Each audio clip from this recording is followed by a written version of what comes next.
Chiniot इंसदाद polio मुहिम 28 फरवरी से 2 मार्च तक जिला भर में जारी रहेगी, जबकि मजीद 2 दिन भी पोलियो टीमों को मुतहरिक रखा जाएगा ताकि किसी वजह से रह जाने वाले बच्चों को कतरे पिलाकर 100% हदफ मुकम्मल किया जा सके। मजीद जानते हैं नासिर अली कारब की रिपोर्ट में। बुआना चिन्योट इंसदाद पोलियो मुहिम 28 फरवरी से 2 मार्च तक जिला भर में जारी रहेगी, जब मजीद 2 दिन पोलियो टीमों को मुतहरिक रखा जाएगा, बच्चों को कतरे पिलाकर 100% हदफ मुकम्मल किया जा सके। इस पोलियो मुहिम में 2,39,748 बच्चों को पोलियो वैक्सीन पिलाने का टारगेट रखा गया है और इसमें महकमा हेल्थ की 1080 टीमें हिस्सा लेंगी। तमाम महकमा जिम्मेदारी का मुजाहरा करें, किसी किस्म की गफलत या कोताही हरगिज़ बर्दाश्त नहीं की जाएगी।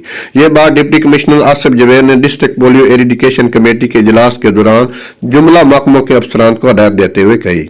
इजलास में assistant commissioner CEO health doctor Mushtaq Bashir Aqib, DHO doctor Shahzad Khalil, vice MSDHQ अस्पताल डॉक्टर सादिक, डिप्टी हेल्थ नुमाइंदा WHO CEO education Zafar Abbas Rehan, deputy director social welfare Shahbaz Khan, नुमाइंदा सिक्योरिटी के अलावा दीगर महकमों के अफसरान भी मौजूद थे।